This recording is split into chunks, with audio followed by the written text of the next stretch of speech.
Radio Alpa, l'alternative.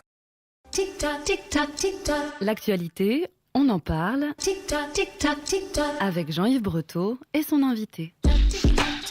Et pour cette nouvelle saison de l'émission politique de Radio Alpa 107.3, mon premier invité pour commenter l'actualité, Damien Pichereau, député de la Sarthe, La République En Marche. Bonjour Damien Pichereau. Bonjour.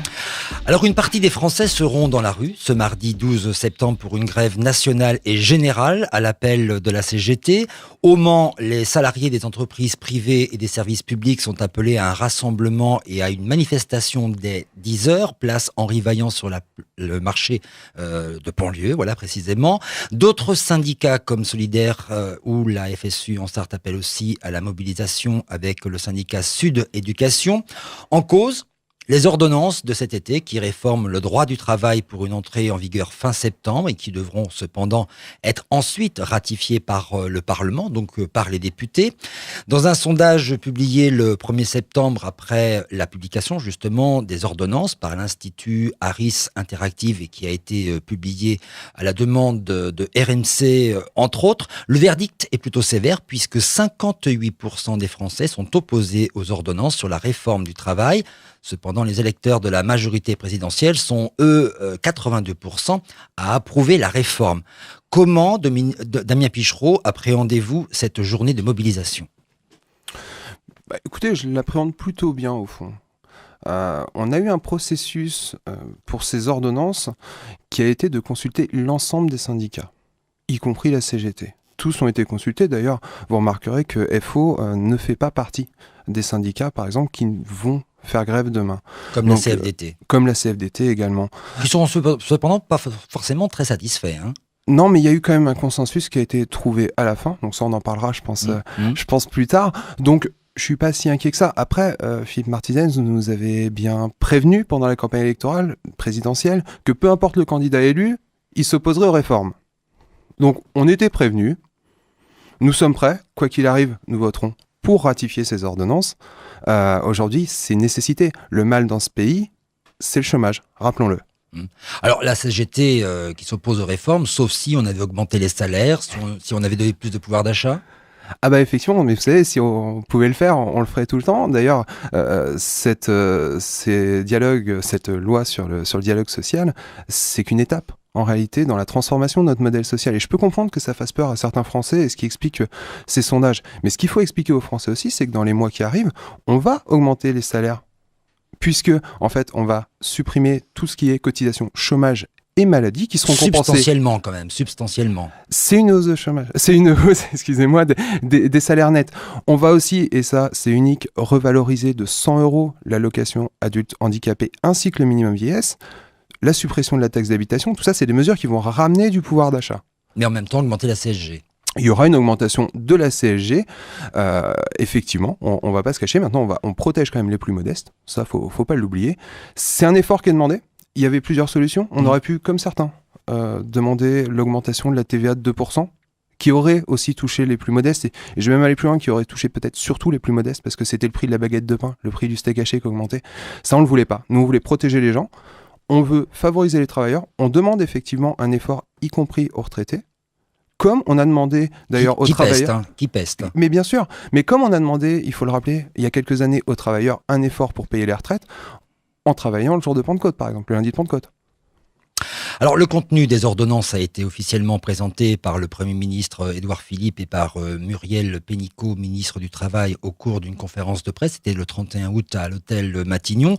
Au total, la réforme du Code du travail prend la forme de 5 ordonnances.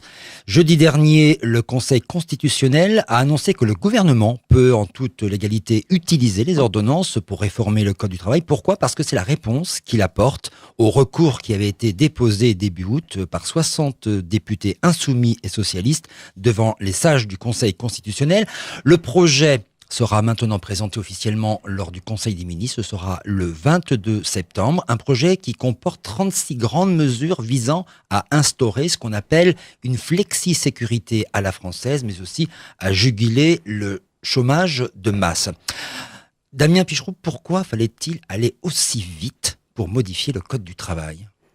Parce qu'il y a une urgence. L'urgence aujourd'hui, c'est les 10% de chômage, je le répète. Donc oui, on avait une urgence à aller si vite. Ce code du travail, contrairement à ce que peuvent dire nos collègues de l'opposition, on n'est pas en train de le détruire, on est en train de l'enrichir. Je prends un exemple tout bête, le télétravail. Pour une ville comme Le Mans, c'est une chance extraordinaire. On a une situation sur la capitale où, on va pas se mentir, le travail est centralisé, où l'immobilier professionnel augmente d'année en année de manière exponentielle. La volonté de nombreux chefs d'entreprise, mais aussi de nombreux salariés aujourd'hui, c'est d'aller vers ce télétravail. Et ça va offrir une chance à des villes comme Le Mans, par exemple, qui sont à 55 minutes de Paris, pour pouvoir se développer et avoir de la croissance en ayant plus de population et des populations qui ont déjà un emploi et souvent un emploi de cadre en plus. Mais pour les autres salariés des entreprises? Mais pour les autres salariés des entreprises, c'est plus de dialogue. Et c'est une loi qui d'ailleurs touche avant tout les TPE et les PME, puisqu'on va aussi jusqu'aux entreprises de moins de 20 salariés en instaurant le référendum d'entreprise. Ça va permettre vraiment aux entreprises d'avoir de l'agilité, de s'adapter, puisque aujourd'hui on est dans un monde qui est en constant changement. C'est ça la réalité. On a un code du travail qui est vieillissant, on va dire. Il fallait le mettre à jour rapidement. Ce qui permettra aussi aux Français, durant le quinquennat, de voir les améliorations. Alors, vieillissant peut-être, mais aussi avec des droits acquis pour les salariés. Mais évidemment, et ces droits, on les garde. J'entends aujourd'hui des choses comme quoi les employeurs vont pouvoir librement licencier les gens. Mais vous croyez vraiment qu'aujourd'hui, un employeur licencie par plaisir? Alors, on nous prend toujours les exemples... En tout cas, ça lui coûtera moins cher. Non. Puisque chaque prime de licenciement sera augmentée de 25%. La seule différence, c'est qu'il y aura non seulement un plafond, mais aussi un plancher sur les indemnités prud'homales. Pourquoi ? Parce qu'on a constaté dans des affaires que pour les mêmes faits de licenciement à seulement 1 an d'écart, on avait des écarts jusqu'à 10 fois. Est-ce que ça, c'est la justice ? Je pense pas. Nous, on rétablit justement un peu de justice par ce biais. Donc non, c'est une loi qui protège aussi évidemment les salariés, tout comme les employeurs. Et le but, c'est du dialogue. Mais ça se fait déjà dans plein de TPE, plein de PME. Moi, j'étais salarié dans une PME. Le dialogue, il y était déjà. On s'adaptait. On va rappeler les grandes lignes du contenu de ces ordonnances, donc le plafond obligatoire des dommages et intérêts pour licenciement abusif, la réduction des délais de recours, la possibilité de négocier sans syndicat et primauté des accords d'entreprise dans certains domaines, ou encore de nouveaux contrats de travail qui permettent de licencier à la fin d'une mission, c'est ce qu'on appelle les emplois de chantier, mais aussi l'autorisation de licencier pour les groupes dont l'activité en France n'est pas rentable, même s'ils sont florissants au niveau mondial, alors que jusqu'alors, c'était considéré comme un licenciement abusif. Alors, on va quand même donner les réactions par rapport à l'annonce de ces ordonnances. Le président de la Confédération des PME salue une réforme particulièrement pragmatique. Puis il y a un autre représentant, celui des artisans, des commerçants et des professions libérales, l'UDP, qui s'est dite pleinement satisfaite. Il n'y a finalement que les syndicats qui ne sont pas globalement aussi enthousiastes. Le leader de la CFDT, Laurent Berger, a fait part de sa profonde déception, tandis que Philippe Martinez, bien sûr de la CGT, indiquait que toutes ces craintes sont confirmées. Est-ce que ces réactions partagées donnent à penser que ces ordonnances sont plus à la faveur de l'entreprise, puisqu'ils sont unanimes sur ces ordonnances, que à la faveur des salariés, puisque ces ordonnances sont en partie, sur certains points, contestées par les syndicats de salariés? On a un gros problème en France, c'est qu'on a des syndicats qui représentent environ 7% des salariés. Moi, ce que j'aimerais entendre, c'est aujourd'hui la masse des salariés. Et vous savez, j'ai eu l'occasion... Donc vous appelez les salariés à se syndiquer ? Oui. Ah mais totalement. Moi j'aimerais qu'on arrive, comme dans d'autres pays, le Danemark par exemple, à avoir des taux de syndicalisation qui soient mais proches de 100%. Pour qu'on ait des syndicats qui soient plus forts, et ce qui va être important d'ailleurs dans les négociations introduites grâce à cette loi, on souhaite qu'il y ait plus de monde dans les syndicats et que ces syndicats représentent mieux les salariés. Moi ce que je voudrais dire, c'est que ces salariés, je suis allé les voir, j'ai été faire des tours d'entreprise, j'ai expliqué cette loi. Et sincèrement, ce qu'ils m'ont dit, c'est très positif. Donc aujourd'hui, on a des syndicats qu'on comprend. Ils ont besoin de communiquer aussi. Mais l'objectif, c'est de faire avancer ce pays et surtout, une fois de plus, de baisser ce chômage. Alors, en même temps, les syndicats, c'est la parole des salariés dans l'entreprise. Quand on décide de faire fi du syndicat pour passer par une personne qui doit donner sa façon de penser par rapport à un changement professionnel ou une organisation professionnelle, est-ce que c'est normal ? L'idée, c'est pas de passer outre le syndicat. L'idée, c'est que dans les petites entreprises, on puisse passer effectivement par un salarié qui ne soit pas forcément syndiqué pour pouvoir dialoguer. Parce que dans la plupart des TPE sartoises, il n'y a pas de personnes qui sont syndiquées. Donc, c'est pas l'objectif, c'est d'éviter qu'il y ait un frein en réalité à ce dialogue en prenant un salarié qui puisse représenter le personnel et représenter ce dialogue. Alors, une vraie question, comment est choisi ce salarié? Parce que rien ne nous le dit. Alors ça va faire partie des points qui vont justement être abordés lors des ratifications. Le choix se fera en concertation entre les salariés, mais également l'employeur. Je vous le dis. Et à la fin, comme je l'ai dit tout à l'heure, sur les TPE de moins de 20 employés, nous aurons un référendum qui sera mis en place. Vous êtes en train de me dire que l'employeur a son mot à dire sur le choix du salarié? Oui, aussi. Mais l'employeur fait Donc, ça partie veut de dire... l'entreprise, hein. Il n'est pas extérieur. Oui. Mais en même temps, l'employeur, il a peut-être envie de choisir quelqu'un qui est plus proche de ses opinions que quelqu'un qui se reposerait à ses opinions. L'employeur a une voix, tout comme les salariés. En tout cas, dans un article d'Ouest France qui a été publié le 22 et 23 juillet, vous dites que cette loi aura des impacts positifs pour la vie des salariés et sur le marché du travail. Alors lesquels, justement?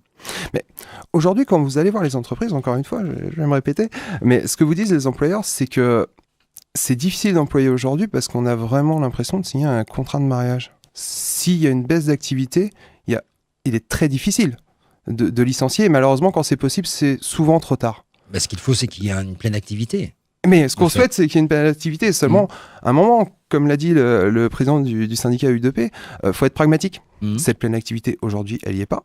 On espère qu'elle va revenir. On va faire ce qu'il faut pour qu'elle revienne. Mais en attendant, il faut quand même qu'on puisse diminuer le chômage et faire en sorte que les employeurs emploient. Parce que c'est ça leur rôle. Et c'est aussi cette baisse du chômage qui va ramener la pleine activité puisqu'elle va offrir du pouvoir d'achat en plus pour nos citoyens. Alors là, à ce moment-là, il faut aussi créer l'emploi et rien n'assure pour l'instant que l'emploi sera créé, même si les conditions sont peut-être mises en place pour cela. J'aurai une question à vous poser là-dessus dans quelques instants. Mais finalement, comment on peut faire pour que le cahier des commandes des entreprises, des artisans, en gros le pouvoir d'achat qui permet d'acheter des produits, puisse satisfaire cette économie libérale? Il y a plusieurs choses. D'une, il y a rendre les entreprises françaises plus compétitives au niveau européen et mondial. Ça, on a des mesures qui vont arriver dans les prochains mois pour permettre cela, des baisses de charges, la baisse de l'impôt sur les sociétés qu'on va ramener progressivement jusqu'à 25%, ce qui est la moyenne européenne. C'est ce qui va nous permettre de gagner en compétitivité et qui va permettre à nos entreprises, effectivement, de remplir les carnets de commandes. Et puis, sur le marché intérieur, c'est la hausse du pouvoir d'achat, c'est ce que je vous expliquais tout à l'heure. C'est d'augmenter les salaires nets, c'est qu'il y ait aussi plus de salariés demain. Et c'est d'atteindre ce taux que nous souhaitons pour 2022, qui est de 7% de taux de chômage en France, ce qui sera un très bon début. Ça voudra dire qu'on aura enfin réussi à abaisser durablement la courbe du chômage. Justement, le taux de chômage qui est prévu à 9,4% cette année et pour Emmanuel Macron, l'enjeu majeur de ces ordonnances, c'est de le ramener, comme vous le disiez, à 7% à la fin de son mandat en 2022. On attend de voir quand même, ça dure 5 ans.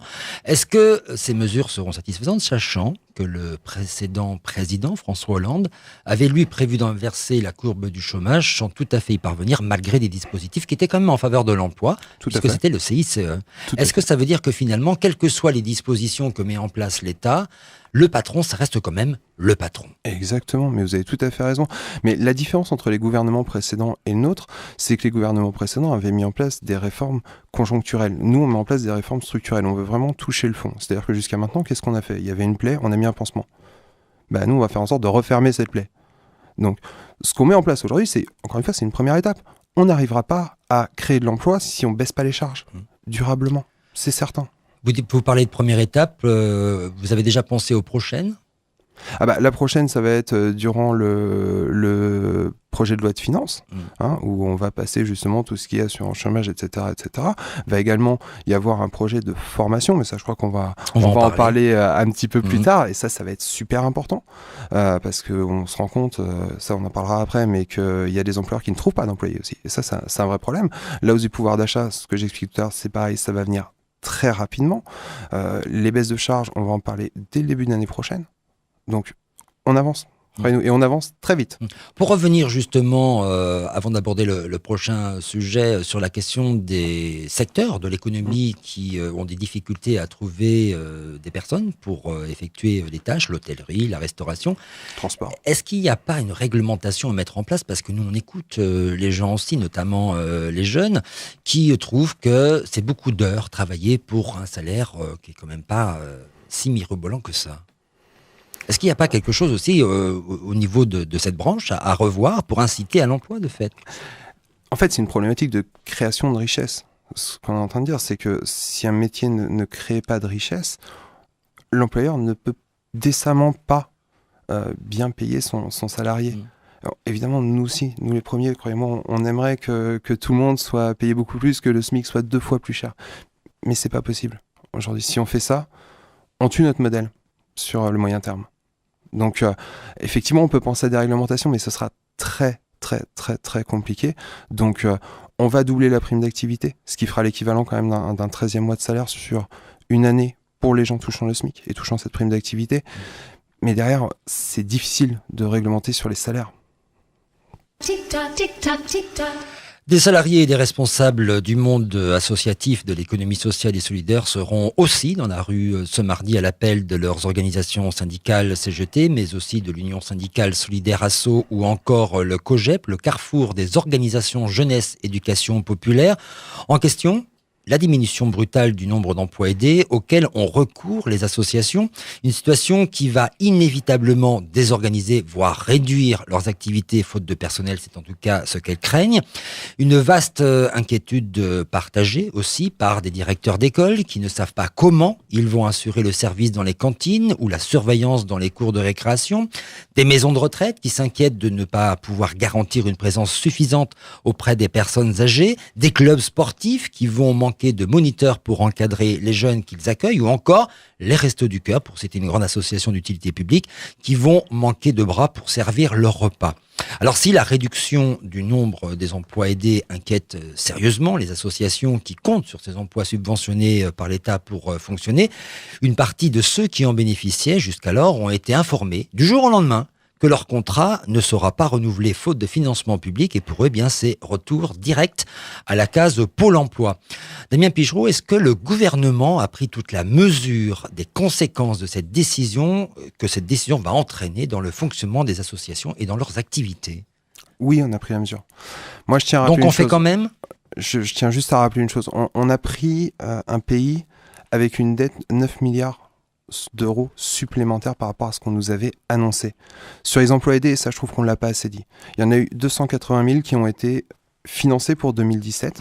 C'est vrai. La réalité, c'est qu'en 4 mois, il y a eu les 2 tiers qui ont été signés pour justement gonfler un petit peu et améliorer plutôt les chiffres du chômage. Mais en même temps, donner du travail aux gens qui n'en avaient pas. Mais bien sûr, sauf que... Alors, 460 000 en 2016. Ouais, tout à fait. Je vais y venir plus tard. Ce qu'il ne faut pas oublier, c'est aussi que la ministre du Travail a été négociée quand même 13 000 places supplémentaires il y a quelques semaines. Et que l'avenir de ces contrats aidés, il sera aussi négocié dans les prochaines semaines durant le PLF 2018. Maintenant, pour en venir au fond sur le contrat aidé, pour moi, c'est pas la solution. Ce qu'on constate aujourd'hui, c'est que ça a été un effet d'aubaine pour beaucoup. Mais c'est un effet d'aubaine pour des gens qui n'ont pas de travail. Oui, mais vous connaissez le pourcentage de personnes qui sont sorties des contrats aidés et qui ont trouvé un CDI? Mais... C'est 26%. Ah Alors oui, certes, c'est mieux mais que c'est rien. déjà ça. C'est mieux que rien, je l'avoue totalement. Dans le secteur marchand, on a quasiment 2 tiers des contrats aidés où l'on sait que de toute façon les personnes auraient été embauchées. En réalité, on est face à une précarisation institutionnalisée du travail, puisqu'on est sur des gens qui sont embauchés pour 3 ans. Au bout de 3 ans, on change. C'est ce qui s'est passé dans plein d'endroits. Et on ne peut pas accepter ça. Il y a d'autres choses à mettre en place. Ça nous coûte cher et ça n'a pas d'effet durable. Encore une fois, c'est une mesure conjoncturelle. Nous, on est pour le structurel. Alors, il y a d'autres choses à mettre en place, quoi, pour remplacer ces emplois aidés? Mais la formation. Ah ben, on va y venir dans quelques instants, alors. Parce que la formation, ça ne donne pas forcément un emploi. Mais ces contrats, en tout cas, financés par l'État, sont mis en... Pour en revenir quand même aux associations, voilà, là, c'est à titre personnel que je parle.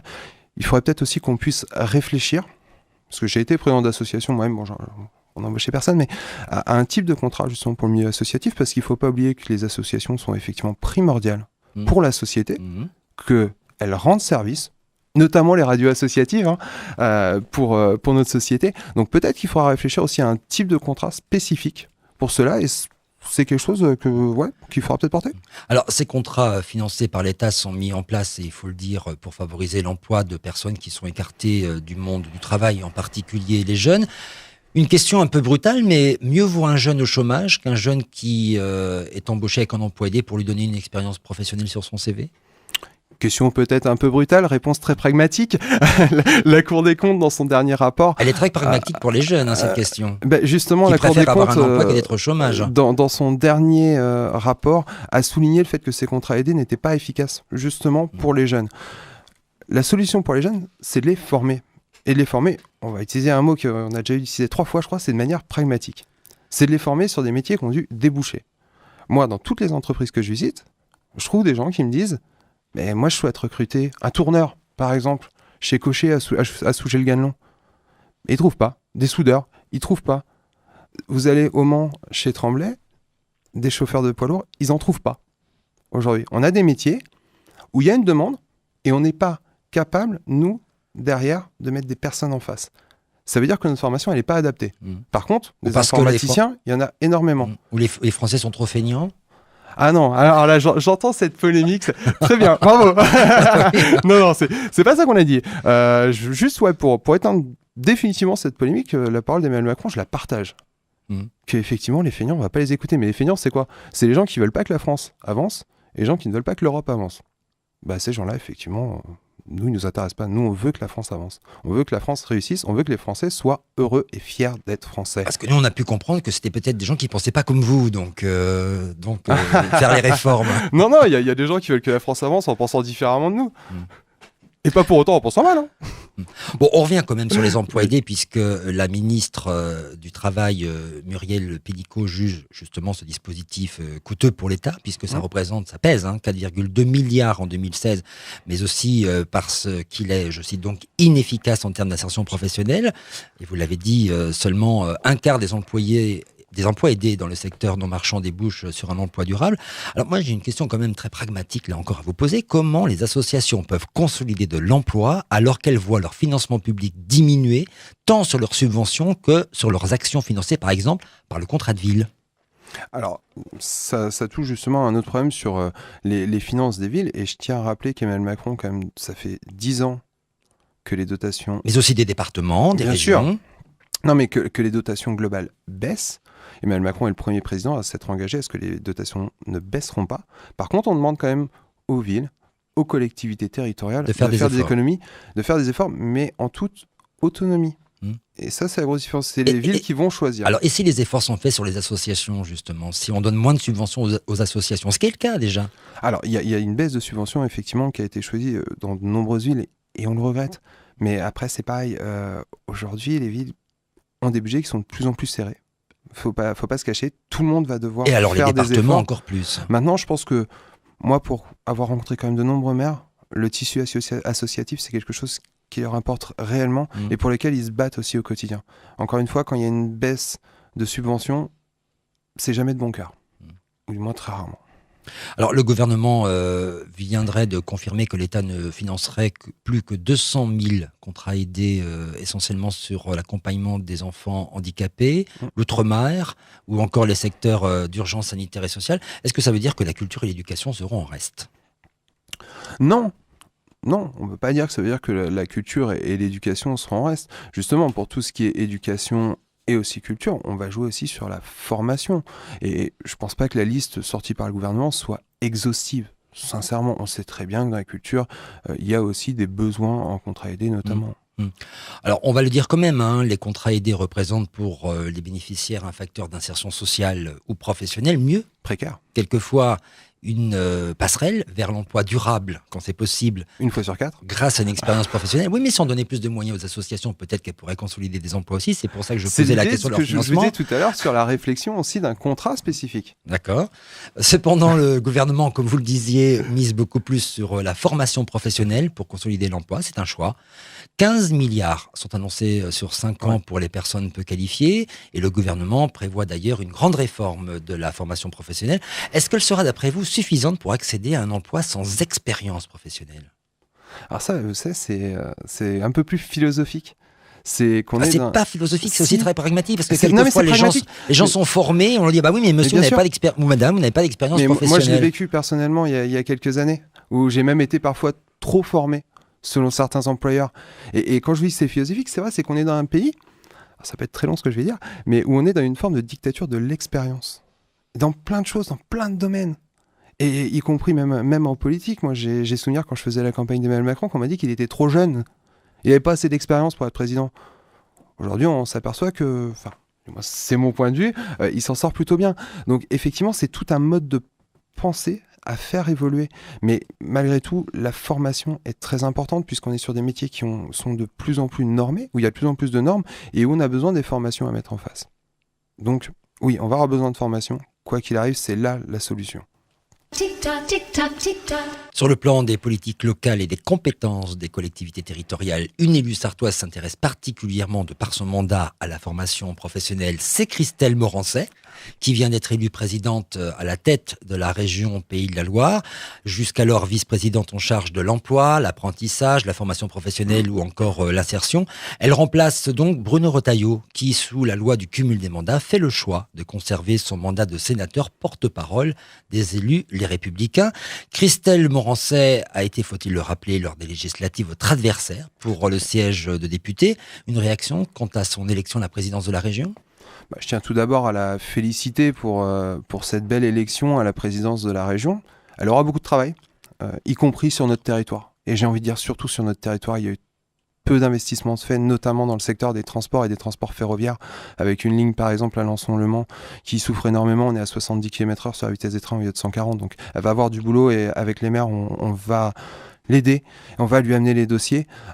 Concernant son élection, c'est vrai que je suis toujours un petit peu surpris parce qu'il y a de cela 3 mois pendant la campagne, elle nous disait qu'elle quitterait son poste. Donc un poste de député l'intéressait plus qu'un poste à la région et aujourd'hui on la retrouve présidente de région. Mais bon, néanmoins, c'est un formidable lot de consolation pour elle, donc bravo. Puisque le gouvernement envisage une vaste réforme de la formation professionnelle fin de l'année, oui. C'est ça, hein, cette réforme doit-elle se mettre en place avec la consultation des régions, justement, puisque c'est l'un de leurs domaines de compétences ? Évidemment, mais de toute façon, on doit dialoguer dans tous les domaines. Et c'est vraiment la grosse différence entre notre gouvernement et les gouvernements précédents, c'est le dialogue. C'est qu'on met en place des choses, mais il y a un consensus qui est trouvé avant. Donc effectivement, je souhaite, moi personnellement, que les régions soient pleinement associées à cette réforme de la formation professionnelle. Tic-tac, tic-tac, tic-tac. Damien Pichereau, vous êtes depuis donc les élections législatives de juin dernier le nouveau député de la première circonscription de la Sarthe, un jeune député de 28 ans, faut-il le dire. 29. 29 Mais merci de me rajeunir. Qui, comme beaucoup de nouveaux élus, La République En Marche à l'Assemblée nationale, sont issus, il faut le rappeler aussi, de la société civile. L'un des premiers votes des parlementaires portait sur la moralisation de la vie publique des élus, c'était le 3 août. Il sera désormais, on donne quelques exemples, interdit pour les parlementaires, les ministres et les exécutifs locaux d'employer un membre de leur famille, conjoint, partenaire de Pacs, concubin, parent et enfants, ainsi que ceux du conjoint. On ne sait pas qui on pense, mais on pense à quelqu'un comme collaborateur, sous peine d'être condamné quand même à 3 ans de prison et 45 000 € d'amende, ça ne rigole pas. Avec restitution des sommes versées, les collaborateurs parlementaires devront dorénavant d'ailleurs bénéficier d'un statut. Et puis une autre mesure concerne la suppression de la réserve parlementaire, une enveloppe d'environ 130 millions d'euros partagée tous les ans entre les députés et les sénateurs. Chaque année, les parlementaires pouvaient effectivement attribuer la totalité ou une partie de la somme aux associations ou aux collectivités de leur choix. Et chaque semaine, eh bien, c'est une nouveauté cette année, nous allons demander à un élu ou un acteur de la vie locale de poser une question de l'invité de l'émission. Eh bien, cette semaine, c'est Françoise Dubois qui vous pose sa question. Elle est toujours, bien sûr, conseillère municipale du Mans. Elle était jusqu'à votre élection la députée socialiste de la circonscription. On écoute Françoise Dubois. Monsieur Pichereau, bonjour. Le gouvernement a décidé de supprimer la réserve parlementaire. Cette aide complémentaire qui était attribuée aux associations et aux collectivités leur était précieuse. Vous découvrirez que les bénévoles qui œuvrent sur le territoire ont un rôle social inestimable et cette mesure injuste va pénaliser par leur intermédiaire toute la population. Ces fonds publics étaient distribués en toute transparence, sans clientélisme, comme vous semblez le penser, et sous contrôle des ministères. Je crains que derrière le prétexte de transparence ne se cache, une fois de plus, l'occasion de faire des économies sur le compte des maires et des associations et indirectement de tous nos concitoyens. Et c'est dommage. Donc, Monsieur Pichereau, ma question est simple. Comment envisagez-vous de compenser ce soutien apporté par leurs députés aux acteurs du territoire? Je vous remercie. Votre réponse? Je remercie Madame Dubois pour cette excellente question. Je vais être tout à fait transparent. Moi, lors du vote sur la suppression de la réserve parlementaire, je me suis abstenu sur la première lecture. Sur la seconde, j'ai voté pour la suppression. Parce que je suis membre du groupe La République En Marche et je craignais qu'on ne soit pas... Donc, il faut obéir. Ouais, parfois, ouais. Ouais. Parfois, il faut obéir parce ça que met moins le désordre que le Parti Socialiste. C'est même pas ça. C'est qu'aujourd'hui, moi, j'ai été élu pour appliquer le programme d'Emmanuel Macron par le biais du gouvernement. C'est ce que les Français ont attendu de moi. Donc, à un moment, il faut respecter aussi ses électeurs. Ensuite, concernant la question de Madame Dubois de manière plus précise, on ne peut pas dire que la réserve parlementaire a toujours été appliquée sans clientélisme. Je ne parle pas pour Madame Dubois, ou globalement, d'ailleurs, on peut dire qu'elle a été très transparente. Oui, parce qu'il y avait un vrai contrôle de l'attribution. Il y avait un vrai contrôle. Par contre, parfois, il y a des promesses. Dans plein d'endroits, plein de départements en France, des collègues députés m'ont relaté des choses. Si je suis élu l'année prochaine, tu auras une partie de la réserve parlementaire. C'est ce qu'on appelle un privilège. Si on veut renouveler la vie politique, si on veut renouveler le paysage politique français, il faut mettre fin à ces privilèges. Et la réponse que vous attendez, voilà, c'est vous la reposer. Justement, dans le PLF 2018 sera à l'étude un fonds beaucoup plus transparent, encore plus de transparence. Pour les députés et les sénateurs ? Oui, tout à fait. En fait, ça sera un fonds global pour les territoires où les députés et les sénateurs auraient une voix prédominante. C'est ce qui nous a été dit aussi pendant les discussions. C'est vrai que dans l'hémicycle, on en a un peu parlé, et là, c'est revenu sur la table ces dernières semaines. Donc, on va voir quelle est la position du gouvernement et des parlementaires. Moi, je souhaite évidemment que les associations, les bénévoles de nos territoires, les mairies également, puissent avoir un maximum de moyens. Maintenant, il faut que ce soit fait avec de la transparence. Ça, c'est clair. Et on n'est pas non plus... mais on n'est pas non plus des distributeurs de subventions. On est là pour légiférer avant tout. Moi, on m'a dit une chose, c'est que si vous perdez votre réserve parlementaire, vous allez perdre le seul lien avec vos maires et avec votre territoire. Si mon seul lien avec le territoire et les maires, c'est de l'argent, c'est que je fais très mal mon travail. Et je pense qu'aujourd'hui, ce lien, je l'ai. J'ai des maires, j'ai des habitants de ma circonscription qui me contactent pour que je fasse avancer leur dossier. Et donc, c'est ça le lien que j'ai avec eux, c'est le travail. Damien Pichereau, donc de fait, il y a quelque chose qui va remplacer la réserve parlementaire, mais qu'est-ce qui changera dans la distribution ? Devrait remplacer. Alors, ce sera en discussion, justement. On n'a pas plus d'informations actuellement. On sait qu'il y aura de nouveaux acteurs. On parlait du préfet et tout ça. Ça a été vraiment abordé de manière très, très, très légère pendant la discussion. Et ça, on le saura quand ? Vous le saurez d'ici la fin de l'année, je pense. Bien, on va terminer avec votre choix musical. On aurait pu parler de votre implication dans les différentes commissions. On aura très certainement l'occasion de vous recevoir à nouveau. Merci en tout cas d'avoir commenté l'actualité sur Radio Alpa. On rappelle donc que vous êtes le nouveau député de la première circonscription La République En Marche. Et on va se quitter avec votre choix musical. Je suppose que c'est pas innocent puisque c'est un titre de Morcheba. Rome wasn't built in a day. Rome ne s'est pas construit en un jour. Ouais, c'est pas innocent, il y a déjà le titre, Rome ne s'est pas construite en un jour, effectivement, et puis surtout les paroles. Alors vous allez voir, musicalement, elle est assez sympa, elle est assez rythmée, c'est une chanson qui est très très jolie, et puis sur les paroles, c'est non seulement de l'espoir, et c'est surtout qu'il faut qu'on s'implique tous, qu'on fasse tous un effort pour réussir ensemble. Et voilà, et si j'ai un mot à dire aujourd'hui, c'est voilà, on y va tous ensemble, et on fait avancer ce pays. Merci Damien Pichereau, merci Arthur Bevier pour la réalisation technique de cette émission qui sera rediffusée mercredi à 8h et dimanche à midi.